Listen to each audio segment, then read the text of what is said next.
CBS News. Officials at the Gunay nuclear power plant near Rochester, New York, have downgraded the site emergency to an alert, the third most serious level. This is John Bohannon reporting on the CBS radio network. The site emergency had been declared for more than 10 hours after a tube burst in a cooling system and released radioactive steam into the air. Officials held a news briefing a short time ago, and Jay Jones has details.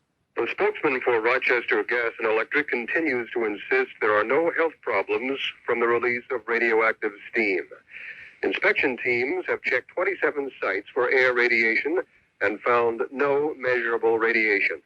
Of 24 snow samples, 2 have shown traces of radioactive iodine with a half-life of less than a day. Spokesman John Oberlease says only 5 workers on the site out of 200 needed cleansing when checked by a Geiger counter. 2 people required showers. 3 people, the radiation deposit was washed off with a cloth, and all 5 of those people have since been released, and they have left the site. Oberlease says cold shutdown of the reactor may be achieved on Tuesday, but it may be 2 days before crews can enter the containment building. Jay Jones, CBS News, Rochester, New York. And we'll have more CBS News in a minute. Wednesdays on CBS television. Don't excite yourself. We have a few surprises coming. WKRP in Cincinnati moves to a new time. 8, 7 Central and Mountain. Then it's the 2 of us on It's New Day, Wednesday. I'll live with you, man. I don't care. That's WKRP in Cincinnati and the 2 of us together on Wednesday nights. So be prepared to laugh starting at 8, 7 Central and Mountain on Wednesdays with WKRP in Cincinnati and the 2 of us on CBS television. The Wall Street Journal helps keep you informed of everything happening anywhere that could affect your future and your company's future. The Wall Street Journal. It's all the business news you need when you need it. Right now, you can get 26 weeks of the Journal, one for every business day of the week, for about $1.80 per week. That's just $47 for 26 weeks, about $1.80 per week. So if you're serious about business in the continental U.S., call toll-free 800-228-6600. That's 800-228-6600, except in Nebraska. You'll be billed later. Secretary of State Haig and Soviet Foreign Minister Gromyko are in Geneva, Switzerland for a meeting tomorrow. When Gromyko arrived today, he told reporters at the airport that he has no intention whatsoever of discussing Poland. But Haig says he believes Poland will emerge during their talks.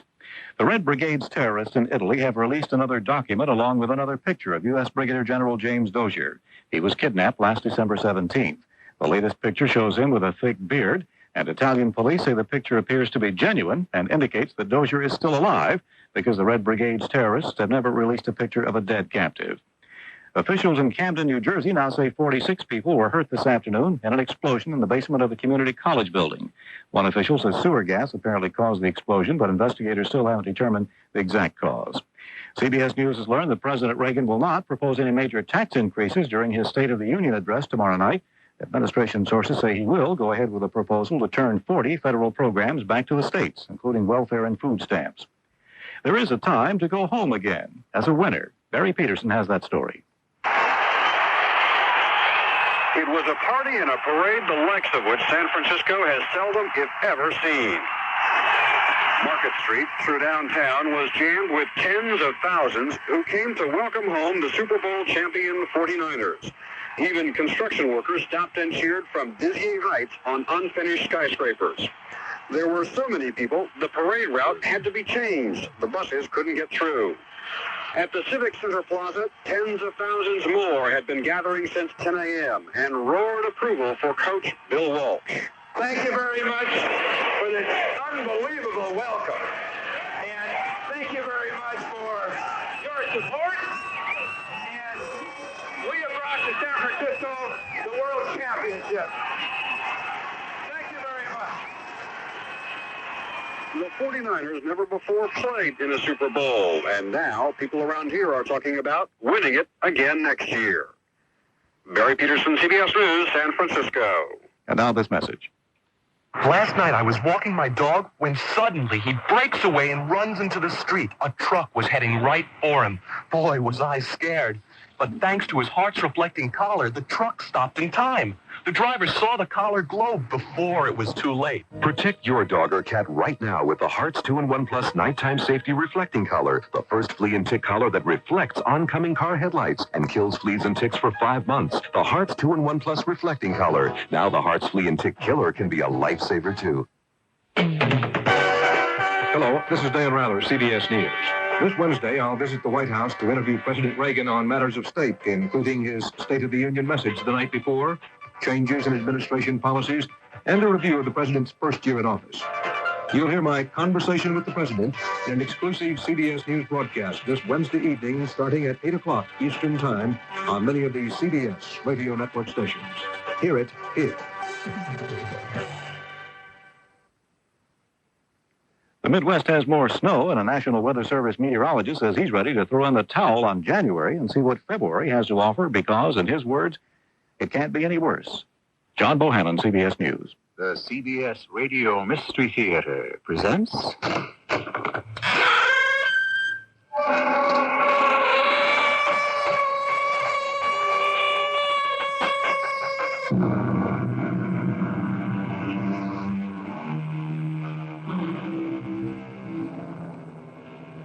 Come in.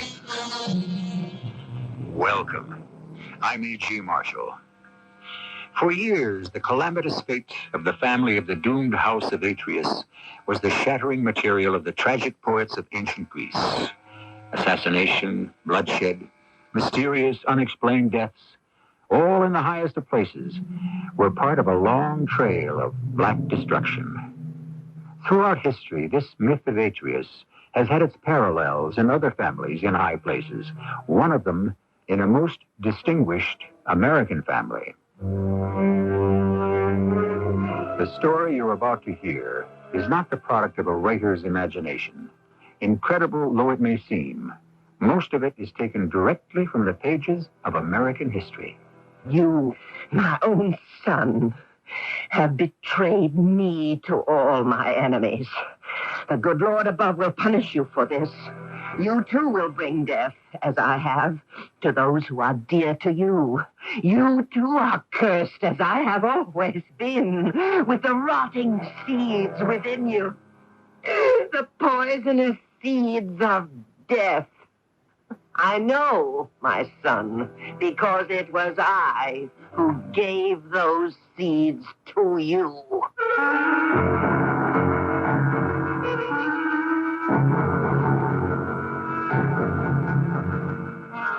Our mystery drama, Death Will Not Silence Me, was especially written for the Mystery Theater by Arnold Moss. It stars Marion Seldes and John Beale. I'll be back in a moment with Act One. Morning seems to start out better. You seem to go much better when you start to lay together. Maxwell House and you.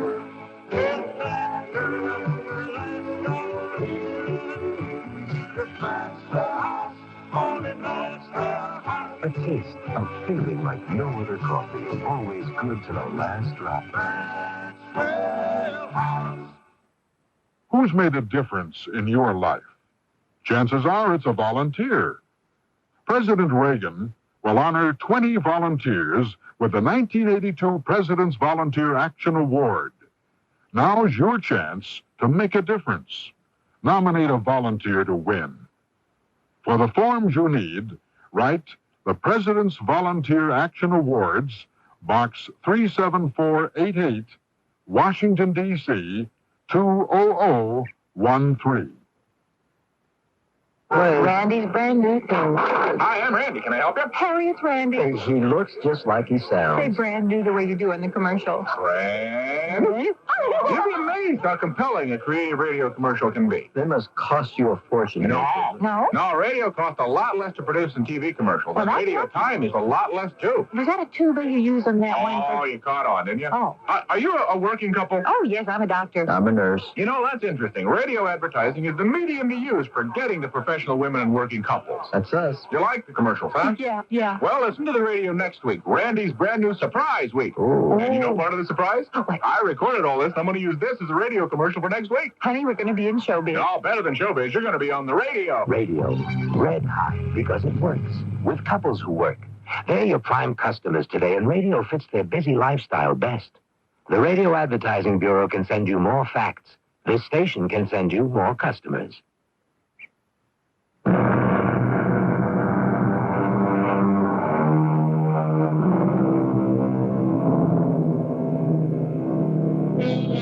In ancient times, disease was often attributed to the supernatural, the spiritual, or at times, it was thought to be the result of what was called humors. In more recent years, we have learned that some ailments may arise from hereditary abnormalities, disorders passed on from one generation to the next. The year is 1839, in the heart of the bluegrass region of Kentucky. The city of Lexington, a young lady from one of the city's leading families, 21 years old, watches terrified as the rain beats in savage fury against the glass of the window pane. Stop, rain. Stop, thunder. Stop drumming on the window. Stop or you'll drive me mad. Why is it every time there's a storm I become so desperately ill? I do not even shake. Right now my head is throbbing with a killing pain. The entire left side of my face feels paralyzed. My left eye is blinded with suffering. And worst of all, I feel so alone. So desperately alone. I was less than 7 years old the first time it happened. I have sad news for your little sister, Mary. We have a new baby brother, but our beloved mother is dead. This was my first experience with the mystery of death, of being abandoned by someone I loved completely, by someone who loved me in return. There was a driving rainstorm just like today. And as I listened to the pounding of the rain, a terrible sickness overcame me, and I had the feeling, even then, at 7, that in some odd way I had been the cause of my mother's death.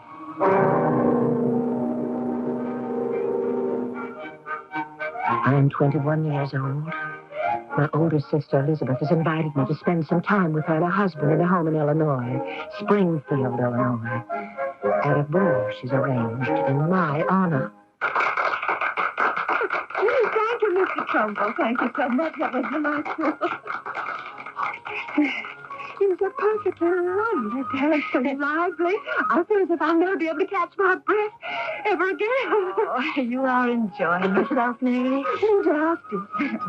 I am convinced that Springfield is the most interesting collection of people I've ever met in my life. It's such fun. Oh, and some of the most desirable and eligible young bachelors. I know. Oh, you have no idea what a relief it is to be out of our house in Lexington, even if it's only for a brief visit. That house is just bursting with noisy children, busy servants, inquisitive visitors, and relatives. And, alas, very few unmarried young men. Men of promise and good reputation, that is. Not too many, I fear, Elizabeth. Not too many. Pity.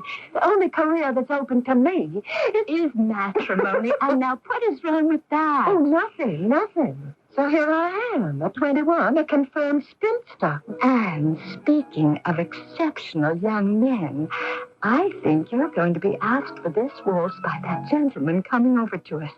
Which one? The tall, gaunt-looking one, the one with the deep-set eyes. He is tall, isn't he? Who is he? Oh, he's an up-and-coming young country lawyer. A little rough round the edges, maybe, but, here he comes. Miss Todd, I'd be pleased, ma'am, if you'd honor me with this waltz. I'd be delighted. Excuse us, Elizabeth. I've been wanting to dance with you all evening, Miss Todd, in the worst possible way. Well, thank you. Now, let's see now. 1, 2, 3. 1, 2, 3. You enjoying Springfield, Miss Todd? Oh, yes, indeed. I understand you practice law. I was licensed just 3 years ago. I had a choice of learning to be a blacksmith or a lawyer. I chose the law. The risks and challenges not as great as blacksmithing. And before the... Oh! I beg your pardon, Miss Todd. I'm afraid I stepped right on your foot. Forgive No, me. no, nothing. It's nothing. Before that, not much, I'm afraid. I spent some time earning a modest livelihood splitting rails, clearing land, farming, operating a general store, then the Black Hawk War. Term in the Illinois State Legislature, and that about sums up the story of my life. Not very colorful, not very eventful. There I go again. I'm so sorry. I'm not a very good dancer, I'm afraid. Oh, you're doing quite well. Well, I must say that in every respect, your background, the way you look, the way you speak, your manners, and as far as I can judge your mentality, you're quite unique. You are totally unlike any man I've ever met before in my entire life. I'm very sorry, Miss Todd. Sorry, don't be absurd. I love it. You intrigue me thoroughly. As you do me.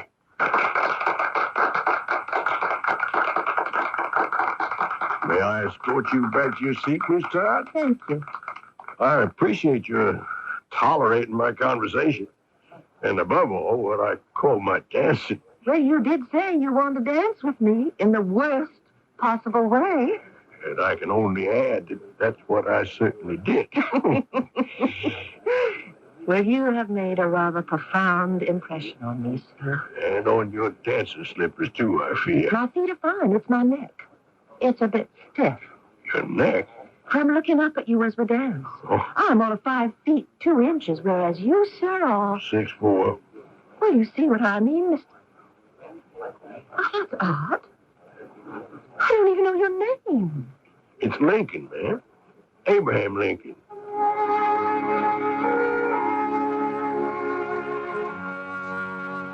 I know from the instant I set eyes on him that Mr. Lincoln is the man I am destined to marry. After a courtship with many ups and downs, in 1842, in the spacious home of my sister Elizabeth, Abraham Lincoln and I repeat our marriage vows and become man and wife. There is no wedding trip for the Lincolns. Not being able to afford a home of our own, we have decided to go to the Globe Tavern, rather noisy, crowded, but inexpensive hotel boarding house near the edge of town. No, not a thunderstorm. Not tonight. Oh, please, God, not tonight. Gosh, no, there's nothing to be frightened of. It does bad things to me. You know how my head splits with pain, horrible pain. The rain, the lightning and thunder, they always do that to me. What can I do to help you? I'll do anything you'd like me to. Oh, I know. You are a dear man. Your heart is as big as your arms are long and comforting. No, I'll be all right. Mr. Lincoln. Just keep on driving. Somehow I knew in my bones that despite everything, our marriage had in some weird way started badly.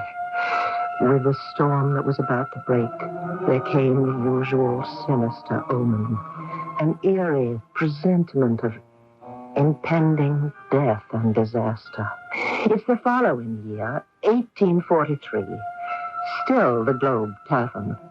As I lay in bed, come in, please.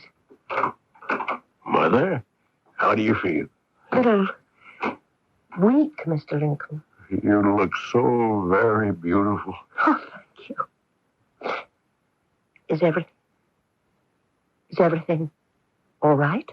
Everything's just fine and dandy. Oh. We have a healthy little son with a most powerful set of lungs.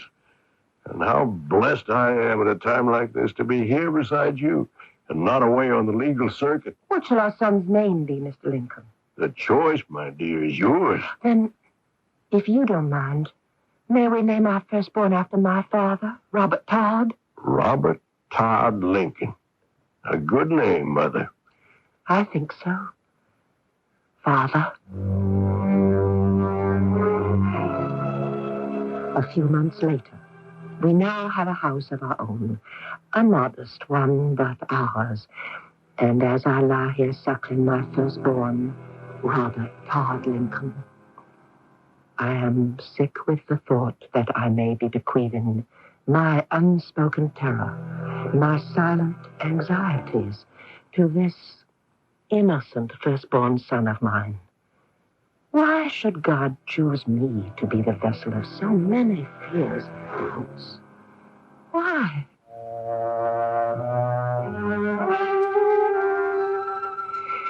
In the spring of 1846, a second son is born to us, Edward Baker Lincoln.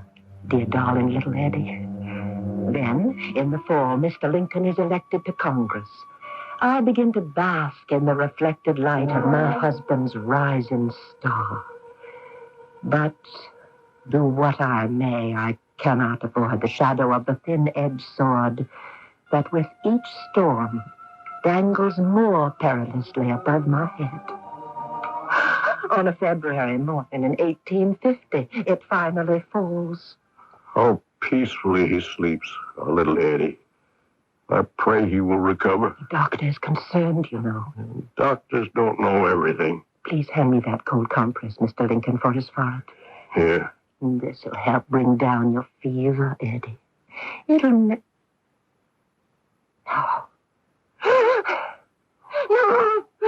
What is it, Mary? You stop breathing. Our little boy is gone. He's dead. The diphtheria has killed him. My baby was only 4 years old. And he's dead. There's something about me that breeds death. My mother was the first to go. Now it's Eddie. Dear wife, oh, you must put these strange ideas out of your head. It was the will of God that little Eddie should leave us. You had nothing to do with it. I did. How? I don't know. If anything should happen to you, Mr. Lincoln, or to our son Robert, I think I'll go out of my mind. I really mean out of my mind with grief. Now, nothing will happen to Robert, dear wife. And certainly nothing will happen to me. That I can promise you.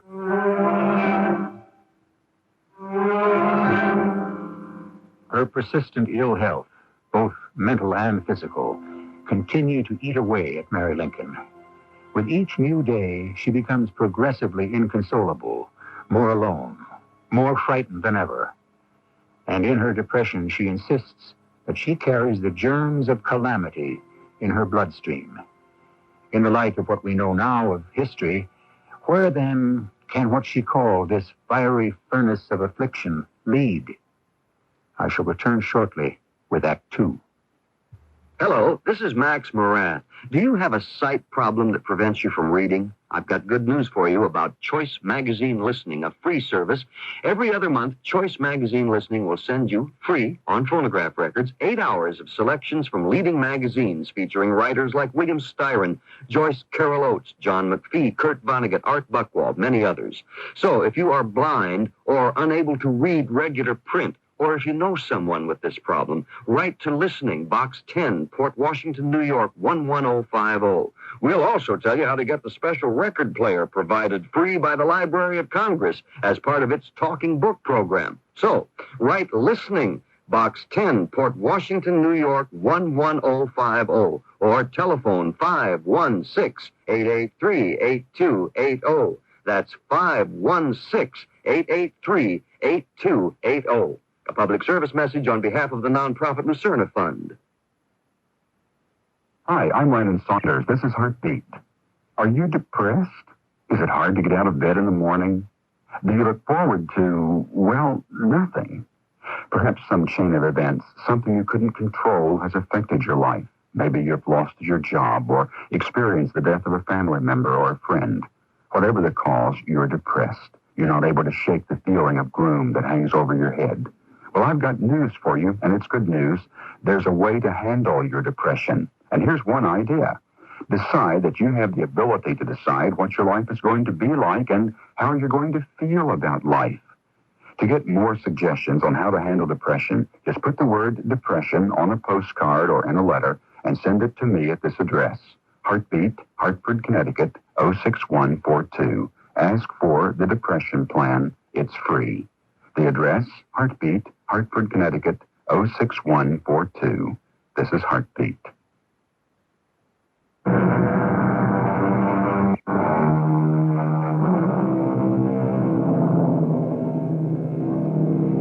The next 10 years in the life of Mary Todd Lincoln, from 1850 to 1860, were marked by her husband's phenomenally successful march from relative obscurity to the highest office in the land.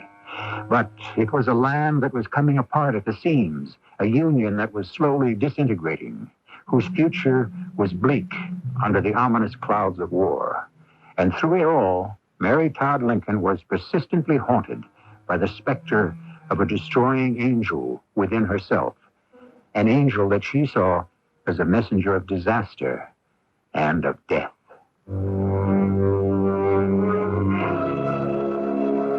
That same year, 1850, that our darling Eddie died, the good Lord blesses us with another son, little Willie. His sunny presence does much to soften the heartache of Eddie's death.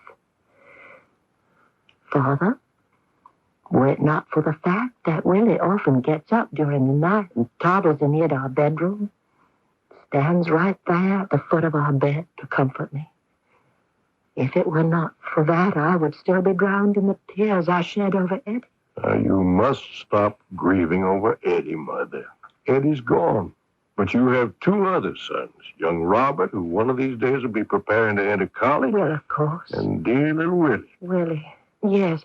He stands there at the foot of the bed with that sweet, adorable smile of his. And did you know that he does not always come alone? Not alone? That's right. Eddie sometimes comes in with him.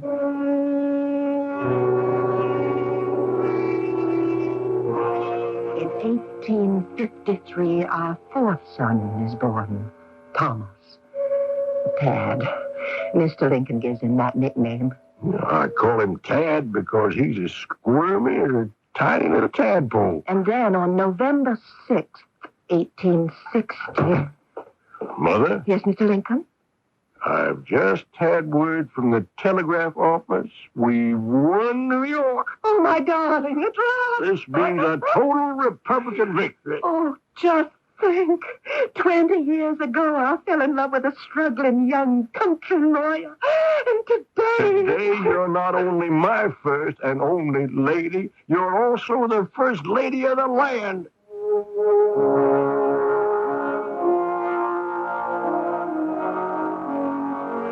A few months later, on the rain-swept morning, Mr. Lincoln and I are on the threshold of a new life. In Springfield, Illinois, the one-time prairie lawyer stands on the back platform of the train that will take us on a slow 12-day journey to our new life in Washington. Here in Springfield, I have lived a quarter of a century. And here I have passed from a young to an old man. Here my children have been born. And here one is buried. I now leave, not knowing when or whether ever I may return. You all right, Mother? I'll be fine. May we go inside the car? Of course. What is it, Mother? Keep thinking of some of the things that have been coming to you in the mail, and they terrify me. I'll pay no attention to them. I don't. You know they're just sent by cramps. They're threats on your life. Ghastly little effigies of you stuck through with pins. Dark hints that you'll never live long enough to be inaugurated. Well, it's all so much nonsense. The train will be starting any minute. Mr. Pinkerton tells me they're taking you off the train for security reasons, that you'll join us again tomorrow. I am afraid. They hate me as much as they hate you. The Southerners hate me because they think I'm a traitor to the cause of the South. And because I was born in the South, the rest of the country thinks my sympathies are with the South. One letter even called me a spy. You must pay no attention to such. Once we get to Washington and take our place in the White House. I beg your pardon, Mr. President. Forgive me for breaking in like this. What can I do for you, sir? I'm Alan Pinkerton, in charge of your personal safety, and Mrs. Lincoln's on this trip to Washington. I know. What is it, Mr. Pinkerton? What seems to be wrong? Well, we've just had word that a band of Confederate plug uglies is planning to blow up the bridges and all the rail connections just this side of Baltimore. They mean to halt the train and take you and Mrs. Lincoln captive after she's rejoined. I don't believe they would dare. Believe it, Mrs. Lincoln, they would. We've checked everything out thoroughly. What, sir, do you suggest we do? As we approach within, say, 20 miles of Baltimore, you must both board another train. An unmarked regular passenger train at night, of course. I see. You will both then travel on to Washington, accompanied only by me and one of my most trusted associates. We will be your only companions and bodyguards. I suppose I must agree, Mr. Pinkerton, reluctantly, but it must, I suppose, be done. Thank you. Thank you very much, Mr. President. You see, Father, it has already begun. Where? Oh, where will it all end? It is February 1862. The war, now 10 months old, is going badly for the North. As the Union begins to split apart, the atmosphere each day grows thicker with hatred, rumor, and divided loyalties, especially as they affect the Lincoln family. Although Willie had come down some days before with a slight fever, we do not cancel the White House reception scheduled so long in advance. While my older sister, Elizabeth, sits with him upstairs in his bedroom, I am dancing at the ball with my oldest son, Robert Todd Lincoln. Mother, I must tell you, you're the very best dancer on the floor. I can hardly keep up with you. Oh, such flattery, Robert. And at only 19. It's true. Look at the other women, even those younger than you, panting and heaving for breath. I am so proud of you, son. Just think, my Robert, a student at Harvard College, tall, handsome, and surprisingly mature. Well, my height comes from my father. My good looks, if indeed there are any, from you, dear mother. Well, of course, of course. You know, Robert, with my whole family around me, I think I'm experiencing the first real happiness I have known in months. You headed soon for law school, Willie, wonderful 12 years old, little Tad, a delicious 9. And Eddie, you know, would have been 16 had he lived. Mother.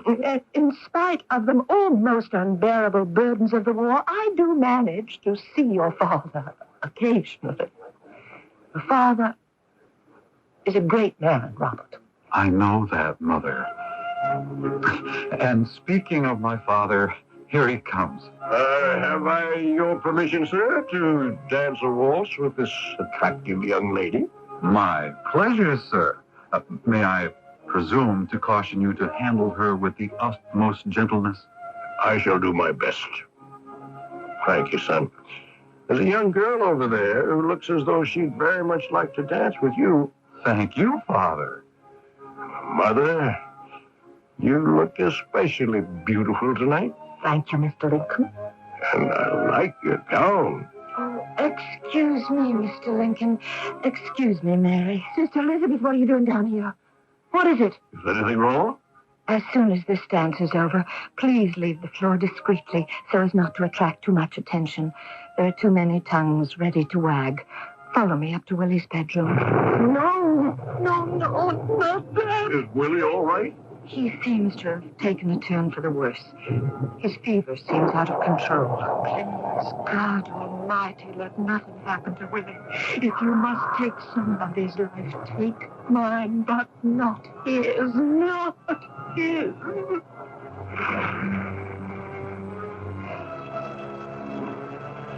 The sickness within me once more shows its evil, ugly head. The demon that possesses me proves its awful power once again. Willie, at the age of 12, is dead.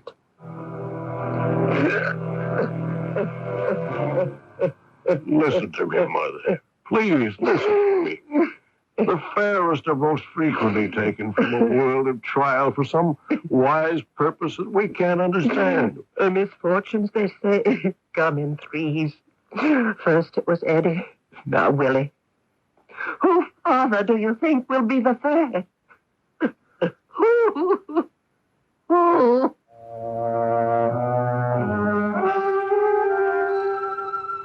July 1863.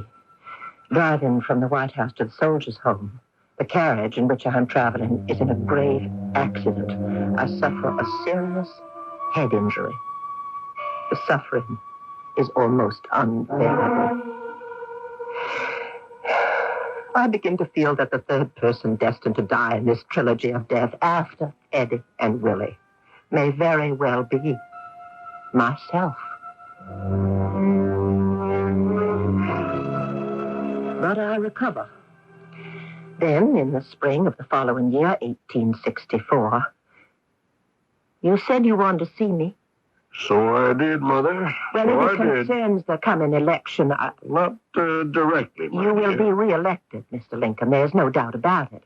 And then you must learn to take things a little easier. You look so worn out, I sometimes fear you won't get on for the next 4 years. Oh, I wouldn't worry about that, Mother. I feel just dandy. I know, but you wanted to talk to me about the bill from A.T. Stewart in New York. My purchases of gowns and cashmere shawls and millinery. I suppose we're in some debt. $27,000. But you wouldn't want the wife of the President of the United States to be in rags. But, Mother, we are a nation at war. Well, of course. Oh, I forgot to tell you. Our big son's coming home from law school. Robert's spending the holidays with us. Well, what can be keeping him, I wonder? His train was due in from Boston almost an hour ago. Come in. Excuse me, Mr. Lincoln. Mary, this telegram just arrived. It's for both of you. It's marked urgent. Something terrible has happened to Robert. I know it. I know it. Now, you must try to be calm, That Mother. same rumbling noise in my head that was there when Eddie died, like thunder. And then when Willie died, as if some devil were pulling wires out of my eyes, as if bolts of lightning were shooting through my brain. Tell me, what has happened to Robert? What has happened to him? In the last act of Macbeth, realizing that his wife has gone mad, asks her physician, "Canst thou not minister to a mind diseased?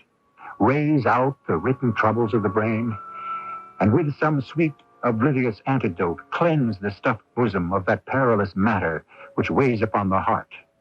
The doctor answers, "Therein the patient must minister to himself." The events of the next few years were to test to the fullest Mary Todd Lincoln's ability to minister to herself. With what success? I'll return shortly with Act 3.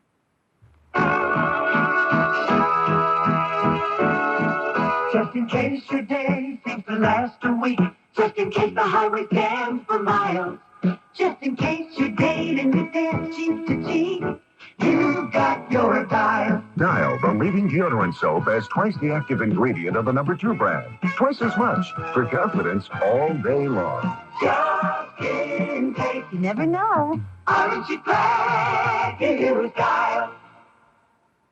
Wednesday on CBS television. Standing beside me right here is the legendary Other men admired him. He was one of America's heroes. Tom Horn. Women wanted to be loved by him.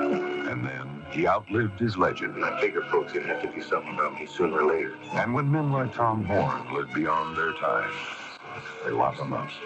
Or they hang them. I don't know. Scares me to death. Steve McQueen is Tom Horn. Linda Evans is the woman on the CBS Wednesday night movie at 9, 8 Central and Mountain. Ginger went up there to fetch a pail of water. Jack fell down and broke his gun, and Jill came tumbling after. Childhood accidents are a normal part of growing up, and some of them just can't be prevented. But too many children undergo other types of suffering, and it can be prevented. It's called child abuse. Child abuse is physical, emotional, or sexual abuse of children, and it's also neglect. Every year, millions of helpless children endure child abuse in one form or another. Approximately 5,000 children a year die from it, and it's no accident. This is Roy Rogers. And Dale Evans. Reminding you that child abuse can be prevented.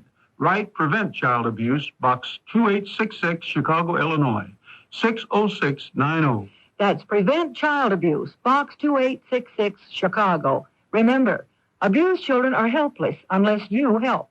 A public service message of this station, the Advertising Council, and the National Committee for Prevention of Child Abuse.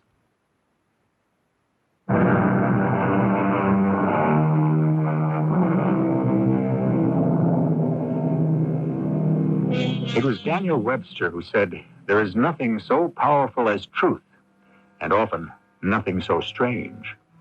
Another way of saying that truth is stranger than fiction. The sorrowful life of Mary Todd Lincoln would often seem to strain the limits of credulity. But her story is there in the records, sometimes in her own letters, a tragic, heartbreaking chapter in America's past. That same ache in my head that there was when Eddie died, and then when Willie died. Tell me what happened to Robert. What happened to him? Give me that telegram. What is it, Mother? It says, near accident in Philadelphia railway station. Nothing to worry about. I don't believe that. Then it says, arrival Washington slightly delayed. Love, Robert. There, you see? I have had the most uncanny feeling all day long. Something told me. I knew something terrible had happened to Robert. But nothing has happened. Nothing to worry about, he says. Besides, he's 22 years old. He can take care of himself. I can't wait till he gets here.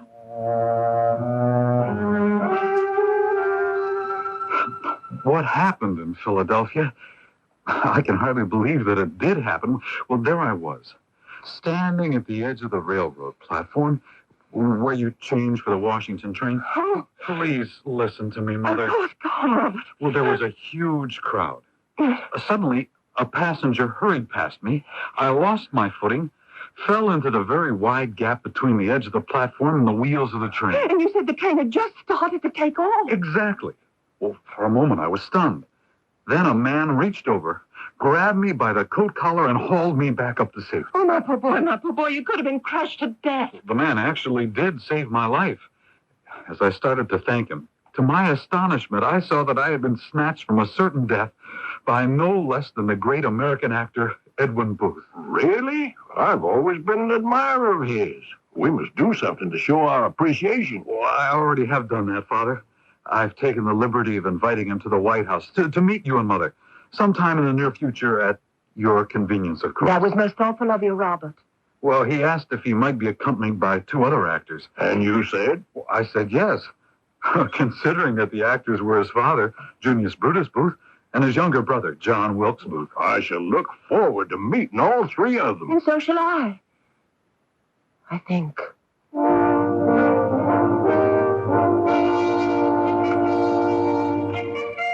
New Year's Day, 1865.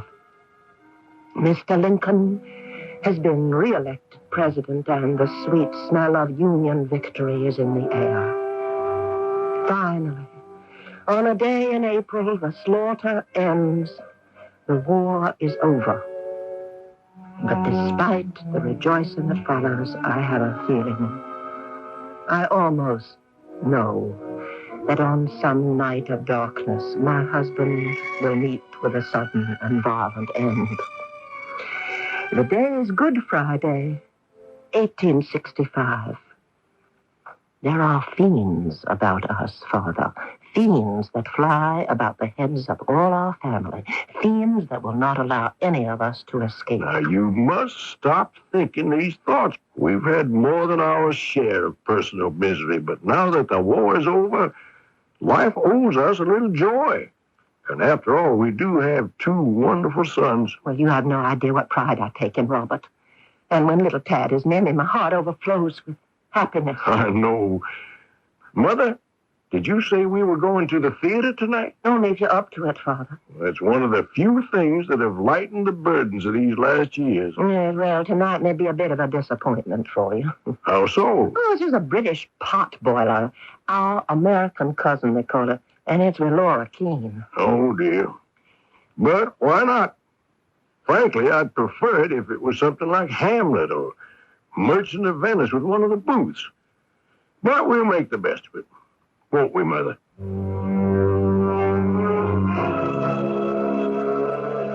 The events of that fateful night are too well known to repeat. 2 sons, and now a husband. What is it that forces the ones I love most to abandon me? What have I done in my life to deserve this? 4 weeks later, I arrive in Chicago to live in what is no more than a boarding house. So different from what I had known as First Lady. The only one I choose to see, and that very rarely, is my older sister, Elizabeth Edwards. Mary, you can't go on living like this. It doesn't make sense. It does for me, Elizabeth. You haven't left these rooms in over 2 months. These miserable rooms. You haven't even gone out for a short walk. To expose myself in these black mourning clothes to the prying eyes of all my enemies? No, thank you. Enemies? Here in Chicago? I have enemies everywhere, wherever I go. They're there. And worst of all, yes, I'm alone. I'm so desperately alone. Only because you choose to be. Had Mr. Lincoln lived, our dreams would have come to something. But now I have nothing. I am nothing. Stop talking that don't way. You think for a minute that I don't know what they're saying about me. I do read the newspapers, you know. What are they saying, Mary? That I am mad. The Chicago Tribune, the Springfield Journal, I read them all. They say it is a well-known fact that I have been deranged. That is the word they use. Deranged for years. It's beginning to get dark, Mary. Shouldn't we light the gaslight? Of course not. Don't you touch those cursed gaslights. Don't you know why, Elizabeth? No, Mary. Tell me. Because gas is the vile invention of the devil. You didn't know that, did you? That is why I keep so many candles in this room. I see. So you may light one candle, Elizabeth, the one on the table there. If you will, dear sister.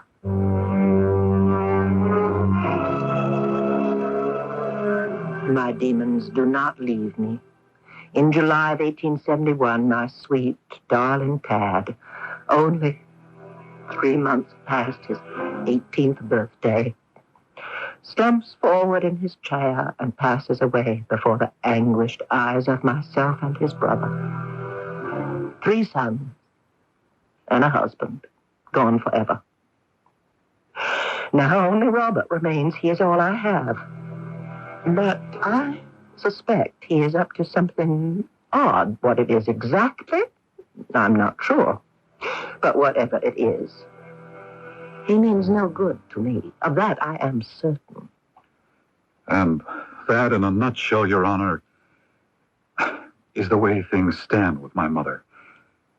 I love her dearly, but my request, if you will grant it, is the only way out. You say, Mr. Lincoln, that this all happened after the death of your brother Tad? I say that it got worse after Tad's death.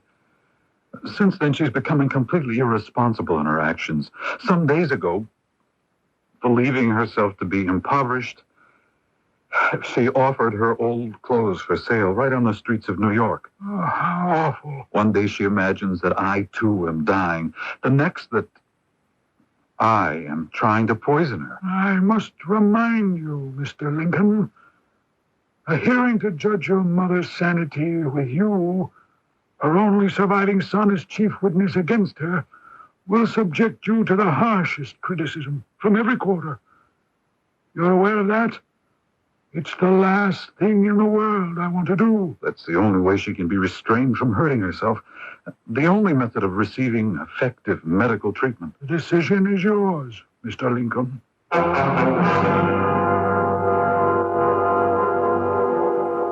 Dr. Isham has testified that he has examined Mrs. Mary Lincoln widow, and that he is of the opinion she is insane and a fit subject for hospital treatment. Further, her son, Robert Lincoln, has testified at this hearing in the fullest detail as to his mother's unnatural behavior. I therefore order that Mrs. Lincoln be committed to an institution, and I appoint her son, Robert Todd Lincoln, as conservator of her estate. No, you can't let him do this to me, Robert. You can't betray your own mother to her enemies. Oh, please, Mother, they will help you. You'll see. The Lord will punish you for this. I will punish you. Trust me, Mother, I love you. I would never do anything to hurt you. You will bring death as I have to those who are dear to you. Mother, please, I beg of you. You will be cursed as I have been all my life, cursed by the seeds rotting inside you, poisonous seeds of death. I know, my son, for it was I who gave those seeds to you. 4 months later, I'm released in the custody of my sister Elizabeth. I patiently watch every move that Robert makes, waiting to see my prophecy about him become reality. In 1881, President James A. Garfield appoints him Secretary of War. On a Saturday morning in July, President Garfield is shot at the railroad station in Washington by a crazed office seeker, standing not more than 10 feet away from Garfield when the fatal bullet strikes. Are you, my son? With profound sorrow, the Secretary of War announces to the Army that James A. Garfield, President of the United States, died today at Elberon, New Jersey. You see, you too, Robert, are now a carrier of death. Yes, you too. The following year, at the age of 64, I joined my 3 dead sons and my murdered husband.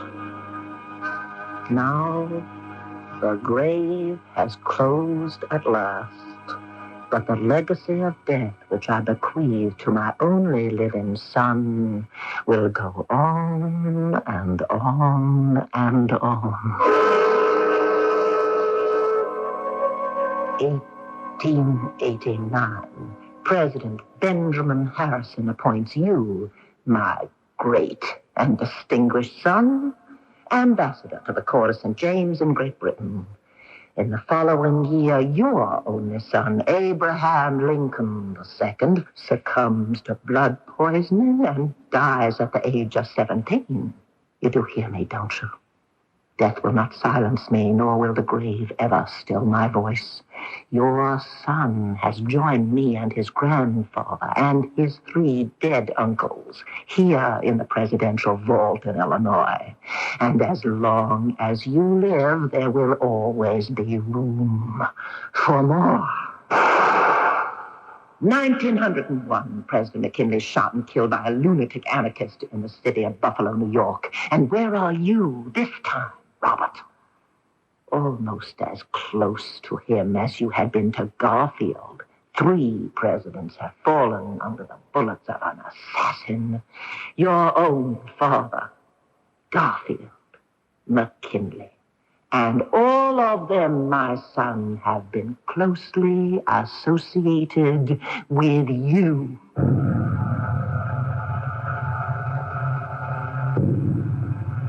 In 1926, Robert Todd Lincoln, dead of a cerebral hemorrhage at the age of 83.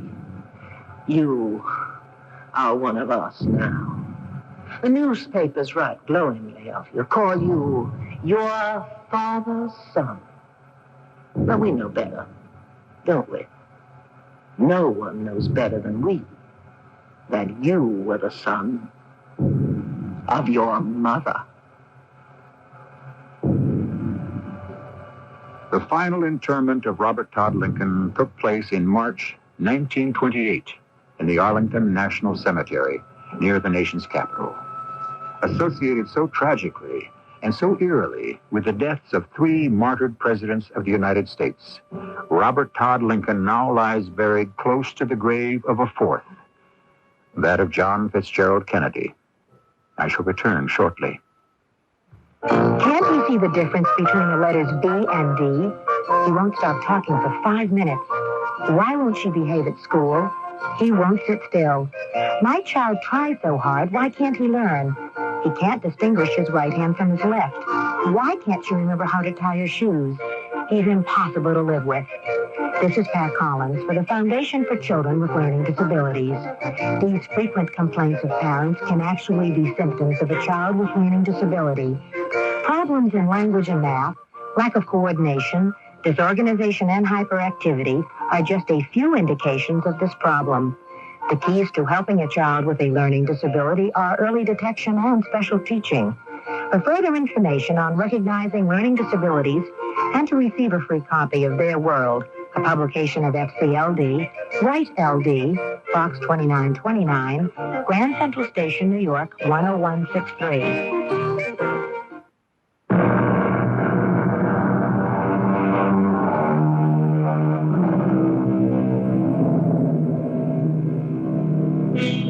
Many of the words you have been listening to were gleaned from the more than 600 letters of Mrs. Lincoln which have been preserved. They are the agonizing evidence of a woman who came to the White House at a tragic hour of her nation's history and was destroyed by the experience. Was she, as she fancied herself, a carrier of death? And if she was, did her son inherit this legacy? Those are questions you will have to answer for yourself. Our cast included Marion Seldes, John Beale, Carol Teitel, and Lloyd Batista. The entire production was under the direction of Hyman Brown.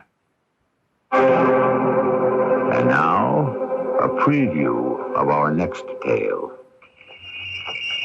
Yes, we left St. Petersburg, Count. Isn't our driver going much faster? He is. We lost time with the first team of horses. He's trying to make it up now. All these little villages we go through so quickly. I wish I knew the names. Mama, you should have seen the bears in the circus last night. Count, the bears live close to Moscow. I wish she wouldn't ride those horses so rapidly through the towns. If anyone is in the streets, they could get hurt. Yeah. We're racing through the snow. It's exciting. Help! I'm being thrown about like a corpse. He's taking the corners too fast. Driver, look out! We're too close to the hoses. Stop! You can't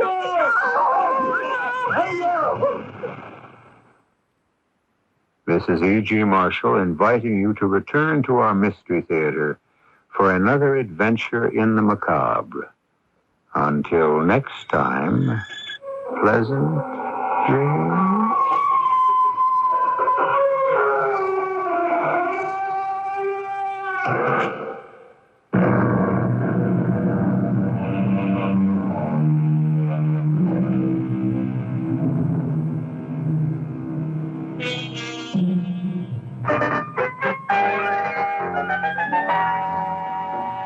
Well, we're coming up to the midnight hour very rapidly now, and here are some of the top stories that your news people on WWJ will be following for you this morning.